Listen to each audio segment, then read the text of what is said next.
അഫ്ഗാൻ തീവ്രവാദി സംഘടനയായ താലിബാനും അതേപോലെ ഐസിസും എല്ലാം ഇതേപോലെ അങ്ങോട്ടും ഇങ്ങോട്ടും പരസ്പര വൈര്യത്തോടെ പ്രവർത്തിക്കുന്നു എന്ന കാര്യം നമുക്കൊക്കെ അറിയാവുന്ന ഒരു കാര്യമാണല്ലോ.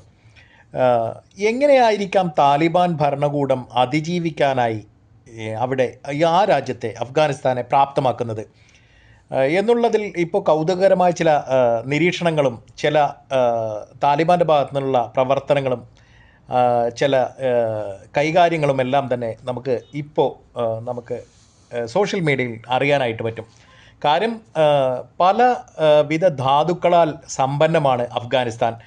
എങ്ങും പാറക്കെട്ടുകൾ മാത്രം. അപ്പോൾ ഇത്തരത്തിൽ പാറക്കെട്ടുകൾ നിറഞ്ഞ ആ രാജ്യത്ത് മരതകത്തിൻ്റെയും പച്ചക്കല്ലുകളുടെയും വൈഡൂര്യത്തിൻ്റെയും ഒക്കെ അതേപോലെ സ്വർണത്തിൻ്റെയും വലിയ ശേഖരം തന്നെ ഒരു $1 ട്രില്യൺ വളരെ വലിയ സമ്പത്ത് ഒളിഞ്ഞു കിടക്കുന്നതായിട്ടാണ് പറയപ്പെടുന്നത്.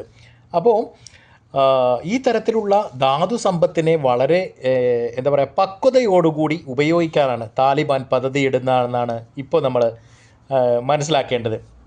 കാരണം താലിബാന് മനസ്സിലായി ഈ ഒരു ഇസ്ലാമികപരമായ പൊളിറ്റിക്കൽ ഇസ്ലാം കൊണ്ടൊന്നും രാജ്യത്തെ രക്ഷപ്പെടുത്താനാവില്ല എന്ന്.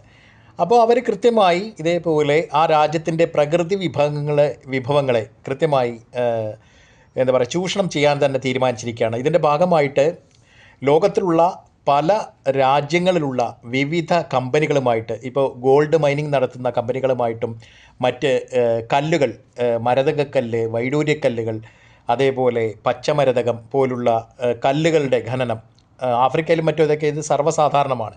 രത്നങ്ങൾ ഇവയൊക്കെ ഖനനം ചെയ്യുന്ന വിവിധ രാജ്യങ്ങളിലെ കമ്പനികളുമായി ഇവർ പുതിയ കരാറുകളിൽ ഏർപ്പെടുകയാണ്. കോടിക്കണക്കിന് ഡോളറിൻ്റെ സമ്പത്ത് ഇവർ ആർജിച്ചു കൊണ്ടിരിക്കുകയാണ്. അപ്പോൾ ഏറ്റവും പുതിയ കാലഘട്ടത്തിൽ ഏറ്റവും പുതിയ കണ്ടെത്തലുകളുമായിട്ട് മറ്റുള്ളവരുടെ അറിവുള്ളവരുടെ ഈ മേഖലയിൽ അറിവുള്ളവരുടെ ആ ഒരു അറിവിനെ കൂടി ഉപയോഗപ്പെടുത്തിക്കൊണ്ട് താലിബാൻ മുന്നോട്ട് പോകുമ്പോൾ ഐസിസ് അവിടെ ഇവരുടെ ഈ പരിപാടികൾക്കൊക്കെ തടയിട്ടുകൊണ്ട് വരുന്നുണ്ട്. ഇടയ്ക്കിടയ്ക്ക് ചൈനീസ് തൊഴിലാളികളെയും മറ്റും തട്ടിക്കൊണ്ടു പോവുകയും അതായത് വിദേശ തൊഴിലാളികളെയും മറ്റും തട്ടിക്കൊണ്ടു പോയി കൊലപ്പെടുത്തുന്ന രീതി ഐസിസ് പിന്തുടരുന്നുണ്ട്. അപ്പോൾ ഇത് ചെറിയൊരു കാര്യമല്ല. താലിബാന് പോലും ഇത്തരത്തിൽ ബോധോദയം ഉണ്ടാകുന്നുണ്ടെങ്കിൽ ലോകം ഇനിയും ഒരുപാട് കാലം മുന്നോട്ട് പോകും.